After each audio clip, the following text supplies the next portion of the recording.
Remember when you were a kid and you would go to a family member's house and in their living room they had the good chair, and the good chair represented the best of their household? Well, now I'm offering the good chair in my house, and I'm going to offer it to your favorite content creators so we can slow down from a minute of content creation in the world that is ever speeding forward. And we're going to find out what it is they do and why they do it, what makes them love the content they create, and what their goals are and motivations. Welcome to the Good Chair. What's up, everybody? Bill Tendo back here with the Good Chair, and today we have my buddy Jordan, aka Jiggy Look Back.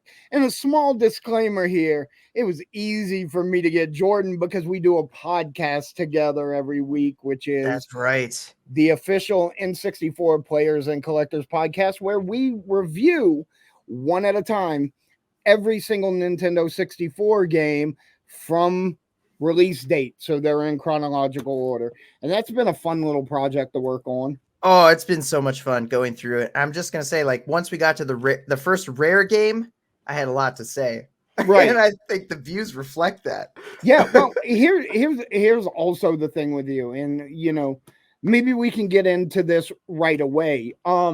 So when you make your videos, this is different for you because you're on camera the whole time just talking. And that's the kind of content I make, just talking head stuff, right? Single take talking head. That's not the type of content that you normally put out. You put out highly edited, voiced over content that is and by the way, I'm a big fan of your editing skills.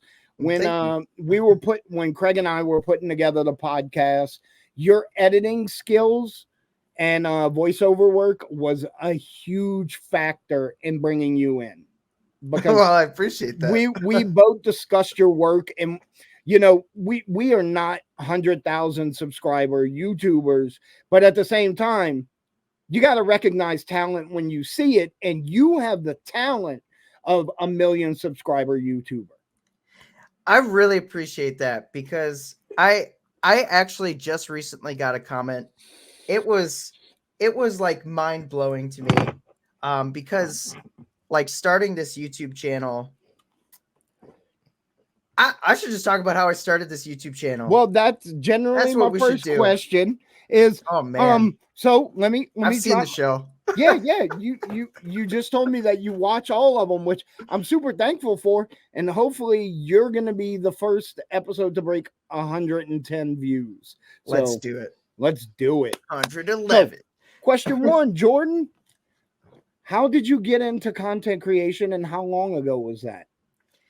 So I have always dabbled in content creation since high school, really. I took a video production class in high school and I really loved it. I really kind of just dove in, and I've had an interest in YouTube since. In particular, I always watched like Kasim G, Smosh, like all those kind of OG YouTubers, Game Theory, just so many different like styles of video and different content creators. I've always been just immersed in YouTube culture, and I've always loved it. I have tried many different things. I even did Twitch for a while. So I and by many different things, I mean I did like just random live streams. So did not to break up your whole story here, but I just did an interview with someone else that did Twitch for 8 years and said no matter what, he couldn't really gain traction on Twitch. Did you find that was the same for you? No. So my Twitch experience was very kind of the opposite of that.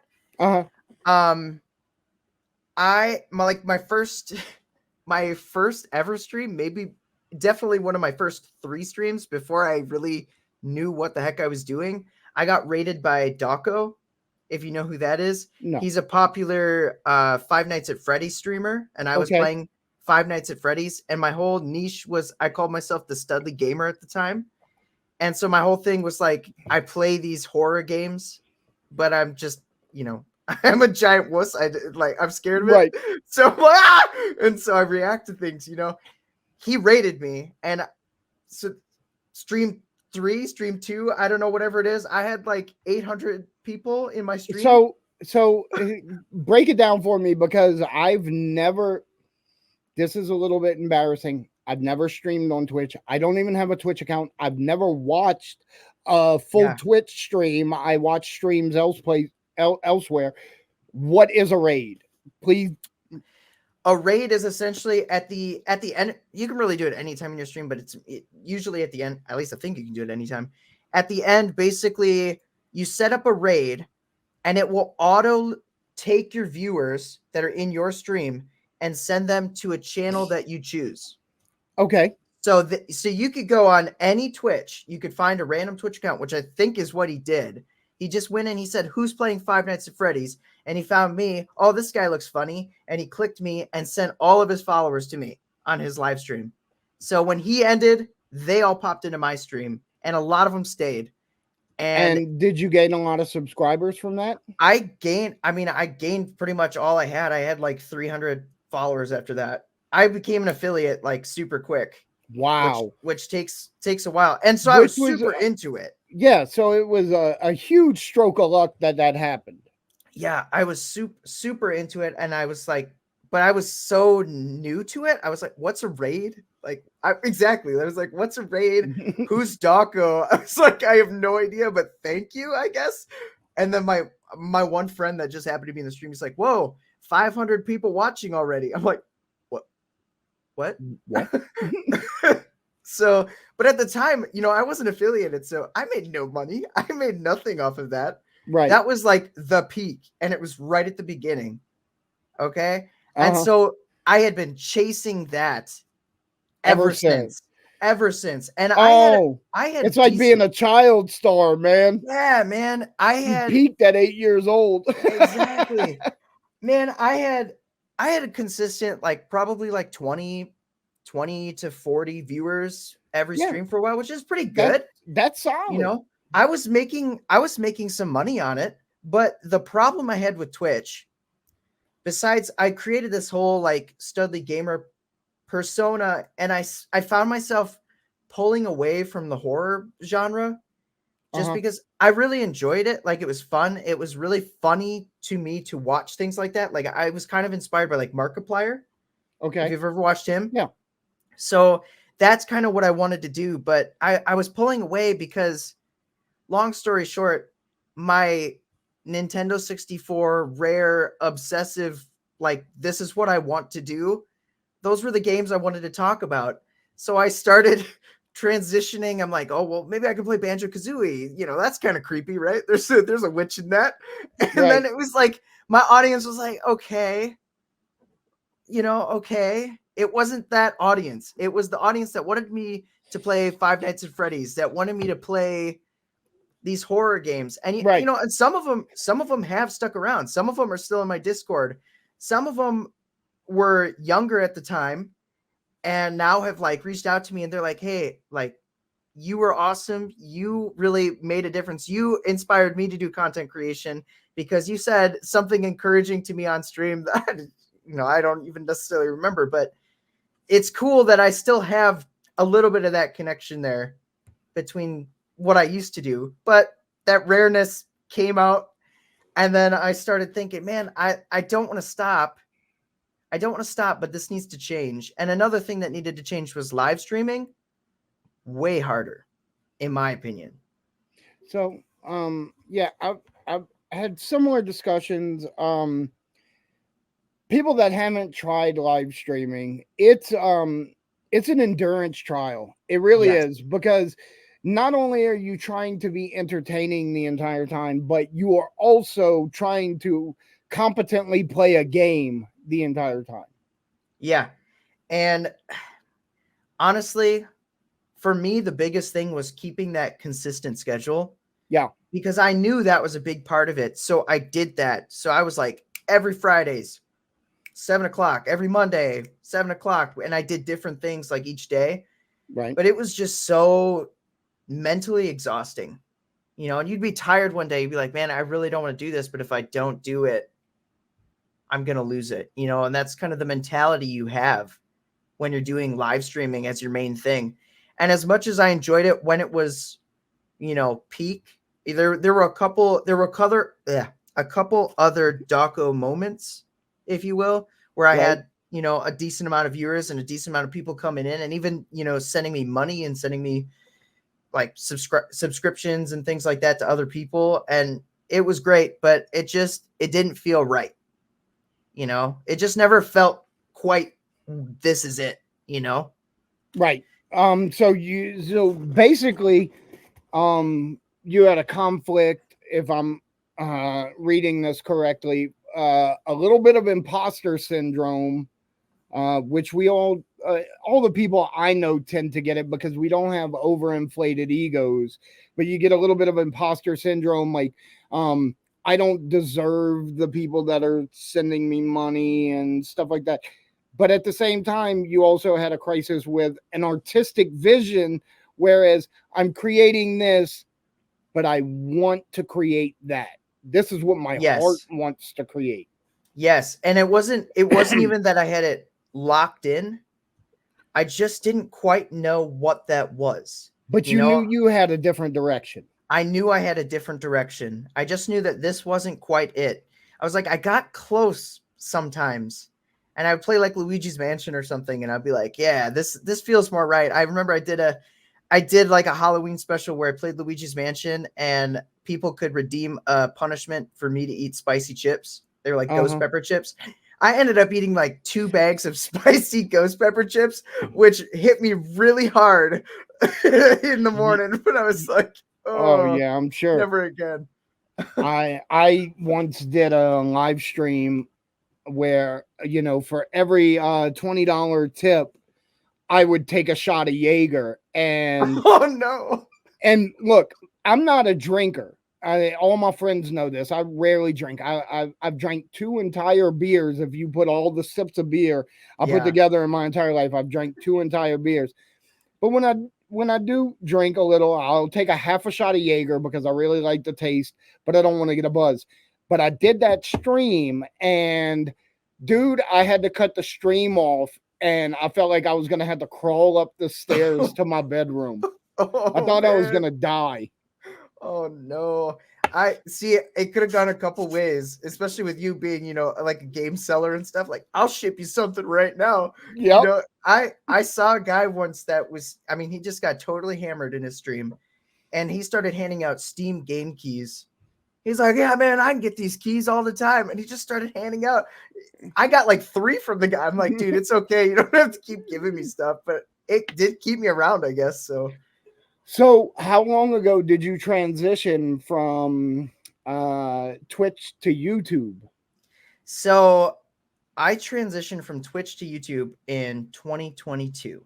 And that was after I took a break from Twitch for a while. So I really wasn't doing anything for like a couple months.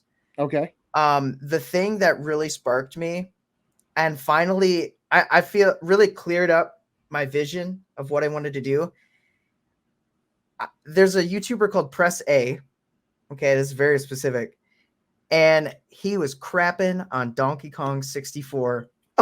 He said it killed the genre. And that just ignited something in me. I watched his whole video, and I was like, this guy is crapping on this game. I love this game. I was like, I'm going to tell people why I love this game. So I made the first episode of my Analyzing Everything series, which is, it's kind of morphed a little bit. It's kind of my retrospective series. Right. But yeah. I thought it was going to be the first episode of your In Defense Of. No, that came so much later, dude. So much later. No, this was the that's recent. Like, the defending videos came out like a month or 2 ago. Oh, but that recently? That recently, yeah. My Analyzing Everything, it was sort of a defense, but it was more like it's a weird line between a let's play and a retrospective. And Right. so I would play through the game and I'd talk about every element of the game and basically just say why I love the game.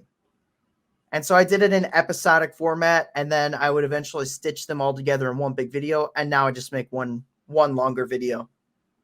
Yeah. But yeah, man, and it's morphed so much, my channel. Like I constantly evolve it, because it started with those retrospectives, and now it's like I do theory videos, I do comparison videos, I do the defending videos, which people really latched onto, which are Right. very like sort of the same passion and drive that those analyzing videos had, but more streamlined and more like, I'm defending this game. Here's why people say it's bad. Here's why it's not bad. Here's what it does right. Go play it. And Well, you know, like Mike always says to me, there's no such thing legitimately as a bad game, because every terrible game is someone's favorite game. yeah, You know, that's probably true. look, there's somebody out there that 10-yard fight on NES is their favorite game. They have some kind of special attachment to it, and it's their favorite game.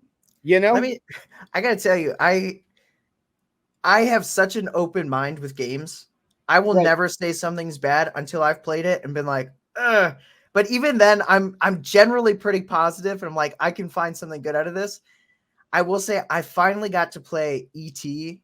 on an Atari, okay, and it did not respond to what I was doing, and I got mad. So that's a bad game, okay? Right. And I fell down a hole, and I kept trying to get out of the hole, and I kept falling down the hole. Like, forget this game. yeah. Well, that's kind of what happened to that game. You know, Whose favorite game is E.T.? somebody. That's what I want to know. I want to meet that person, and I want Yeah. them to defend the game to me. I need them to tell me why. Yes, and maybe But- I can find the value. But seriously, somebody's favorite game is ET, because they got it for Christmas when they were 8 years old, and they played it with their older brother or their dad or something, and it's going to be somebody's favorite game. I know a lot of people, their favorite game is probably one of my least favorite games of all time, and people love that game, and it is what it is. If you love Yeah. it, you love it. Yeah, and I'm not here to hate on anybody who loves anything. I like to have the discussion and be like, okay, here's how I view this. How do you view this? And that's all, like, that's 90% of my comments is like us engaging in friendly banter. I will say there's very, very few negative comments across my YouTube channel. And the ones that you do have usually are not very negative, but just kind of differing opinions. Right. And it's really cool how everyone's really positive and really just engaging in conversation about video games, because video games is like, it's a love language we should all just latch onto, because who doesn't like to have fun and play games? Right. Like, honestly. Right. I mean, we do it. That's kind of like a big thing. Like, we all enjoy games. We enjoy them in different ways, but we all enjoy them. That's why inclusivity is a big thing for me. The whole building of a community. And I only play single player, story driven games or platformers or whatever. But I don't play online, but still the community of it is a big thing for me, because I might not like playing against other people unless I'm playing Mario Kart Double Dash with my wife. There you go. Well, I love playing games online. I'm a big Nintendo Switch fan, because I play Smash Bros. I play Mario Kart. I do community game nights. I have a lot of fun with that. It's just really fun. Right. But you got to look at somebody like me, whereas, this is no real excuse, but I was into puzzlers, platformers, RPGs, and my first console was the Atari 2600. I'm that old. And, I'm in my 20s before online play was even created, Sure. Makes sense. So, I was, I don't want to say exactly how old, but yeah.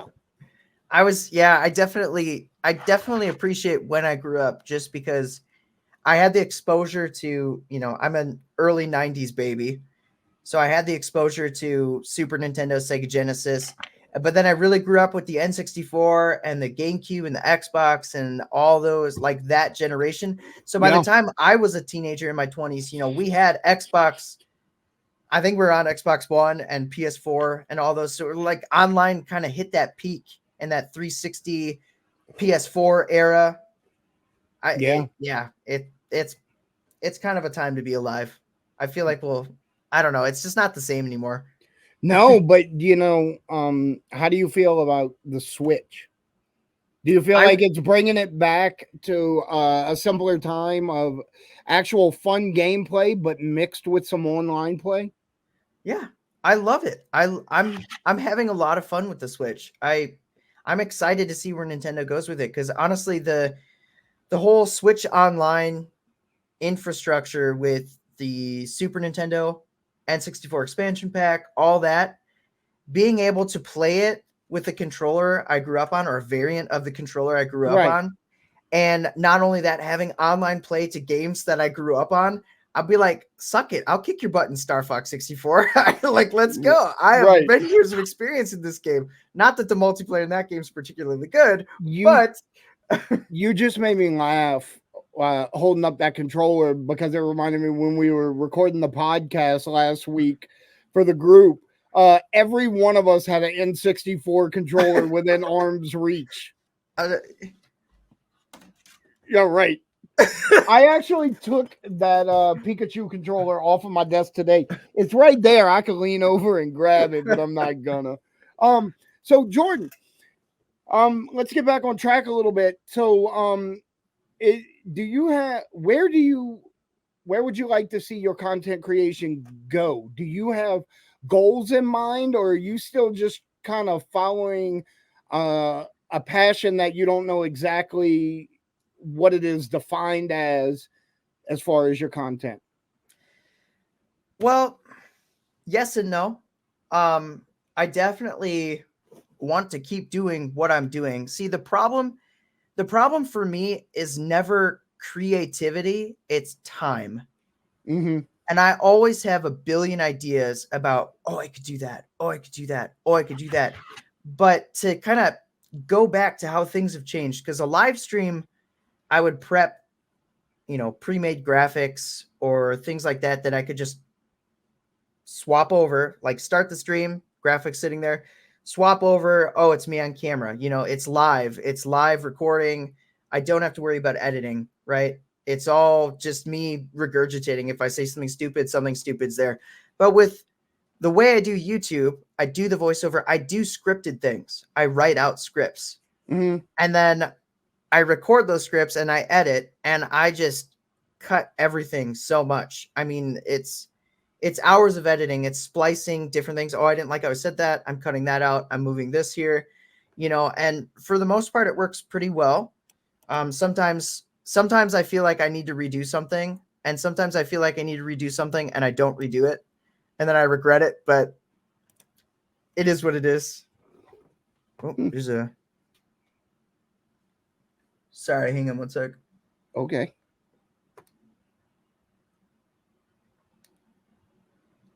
Well, you got a buzz or something? Or you could Sorry, my headphones just went and just started like making this really bizarre noise. Yeah, that'll happen sometimes. I was talking to somebody earlier, and I was using the Bluetooth function, and it just disconnected from my phone for no reason. It just... Yeah, I don't know. all of a sudden, it's just coming out my phone, and I'm still wearing the headphones, and I'm like, what the hell just happened? They didn't die. They were still on. It's great when it works. Yeah, it's fantastic when it works. So what do you have upcoming in the near future? What are you working on right now? Oh man, I just finished Star Fox Adventures, and there's a couple things I want to do with that game. One, I want to go back and I want to play through the N64 ROM for Dinosaur Planet. The original build was released online. I want to go back, play that, and I want to make a video comparing the two and going through all the differences. That's a great idea. That's going to take me forever though, because I got to go. I just finished one game. Now I got to go back and finish the other as much as I can at least, and then formulate something. And then Dude, the other thing I want to. Sorry, I was gonna say you could get 3 videos out of that. You have a Star Fox video, you have a Dinosaur Planet video, and then you have the differences and similarities video. Yeah, exactly. That's kind of where my head's at. Okay, cool. And that's just one of many. Right. I gotta keep doing some stuff. I started these mysteries of which are really just my stupid thoughts that I'm regurgitating from either when I was a kid or when I'm just replaying the game and I, think, what's up with that tree? Right. Does anybody talk about the tree? Like, yeah, you were looking at the character, you're looking at, but what about that tree? And it's just me pointing out stupid things and mysteries, and people are really digging it. They're like, it's unlocking core nostalgia like that I've had for these old games, because I wondered about that too, but no one ever talks about it. I'm like, exactly. Why does no one talk about how Game Over Gruntilda, how hot she is? Right? Right? Why don't we talk about this? Why does nobody talk about how Mumbo, he flirts with her at the end, okay? A, she's the bad guy. He knows what she looked like before. B, she is the one that changed his face to be a permanent skull, like she cursed him, right? And he's still like simping hard. He's like, "What up, yo?" Why does no one talk about that? Yeah. So I got a couple other short questions for you. Right. Number 1, what is your favorite piece of content that you ever made? Even if it doesn't have a lot of views, even if people didn't respond to it, we all have that one thing we made that we really enjoyed making. Oh, it was definitely the mapping out the rare universe video. Oh, I love that one. That one was so much work. And it's unfortunately the one video I put out where I was like, I should have redone the voiceover because it was so much editing. So much. That is the most edited video on my channel. I freaking made a 3D ocean in After Effects that took, it was like 9 hours to export. And I have a beefy PC with like an i9 13900K CPU, 64 gigs of GDDR5 RAM that's like as fast as I could get, and an RTX 4070 Ti. All that to say, it took flipping 9 hours to render and export this 3D ocean that I made. And it was insane. It was just so much. It was just passion, man, the whole way through. And I did music for a while, and I had a producer, and he said like the best piece of advice to me. And it was, projects are never finished. They're only abandoned. And I think about that. Firm believer in that. So I've always painted and drawn my entire life since I could. I remember being in kindergarten and my grandfather showing me pictures and saying, "Draw me this," and I would do a half decent job for a kindergartner. And it was always a passion of mine to do art. And one of my aunts told me. Now my aunt was only about 8 years older than me. She told me when I was probably about 16 years old, she said, "Bill, be careful because you're never going to be happy in life because you are artistic. And that means you're always going to think that you could have done better or you are going to do better. And what you're currently doing is not going to make you happy. You just have to finish it and then start working on the next better thing." Yep. That's how I view everything. Every time I finish a video, I'm like, all right, what can I do for the next video? And I kind of just ignore it. Right. It's done, it's done. But along those lines, what is your one piece of content that you made that you are completely dissatisfied with? Is it still up or did you take it down? Because I think if I had to pick, the worst one on my channel would probably be the Toy Story 2 retrospective. Mm-hmm. And there's a very particular reason for that. So I used to do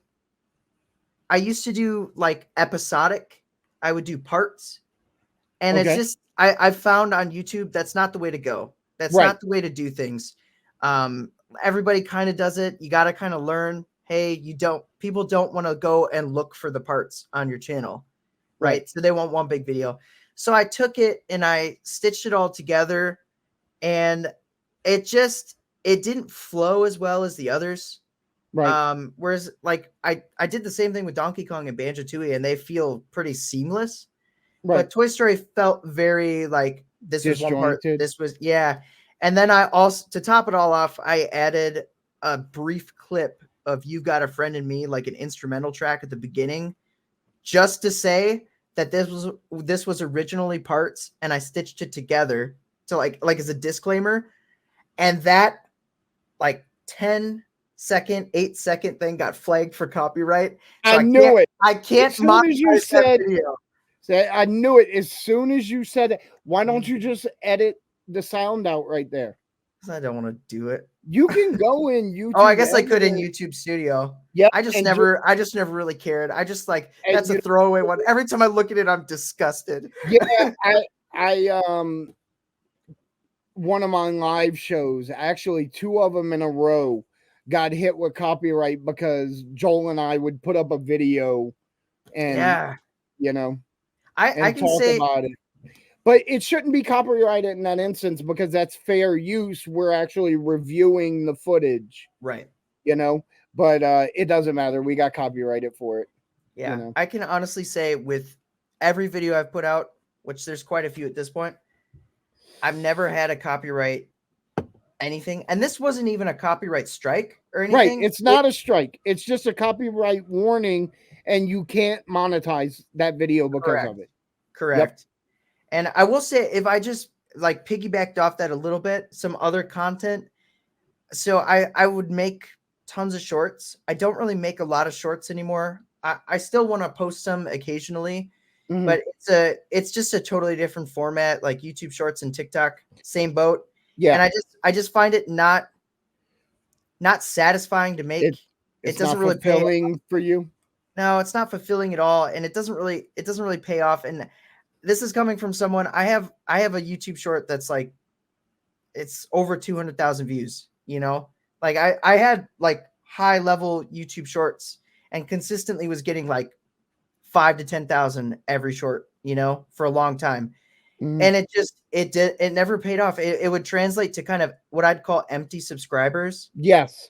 Yeah. And they because they don't watch your long form content. Yeah. What I put my soul into. And I'm like, I don't really want that. So, right. But I'm happy to say now, like I've reached a point where all my subscribers have pretty much come from my long form content. Yeah. And they stick around. They come back. Right. It's awesome. And they suggest things. That's the best part. Yeah. I don't have to always create the idea. They'll be like, oh man, it'd be really cool if you covered this. Right. And be like, I was thinking about that. Okay. So I have 2 series that one is completely wrapped and finished, which was an expose series that we're not going to really talk about. That got a lot of feedback. That got a lot of comments. And like you and I were talking about earlier, this series here, The Good Chair, gets lots of comments.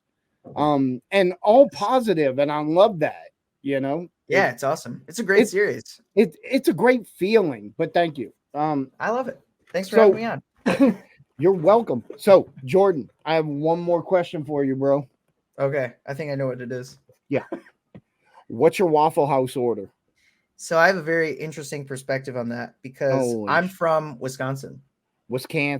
And we don't have Waffle House. Yeah, but you're in the Carolinas now. But now I'm in the Carolinas, and I've been to Waffle House a total of 2 times. Jesus Christ. So they're everywhere, but I've been there twice. Yes, they are. Anything that gets me cheesy eggs is good, and hash browns. That is my response. Okay, how do you eat your hash browns?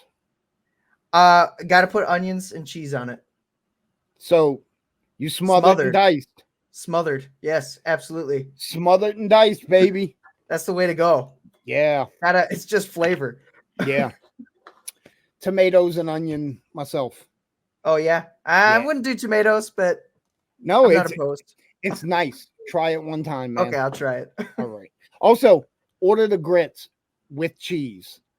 I had the grits once. I've never ordered with cheese. Yeah. And at Waffle Huh. House, you have to put a lot of butter in the grits because sometimes they're kind of thick.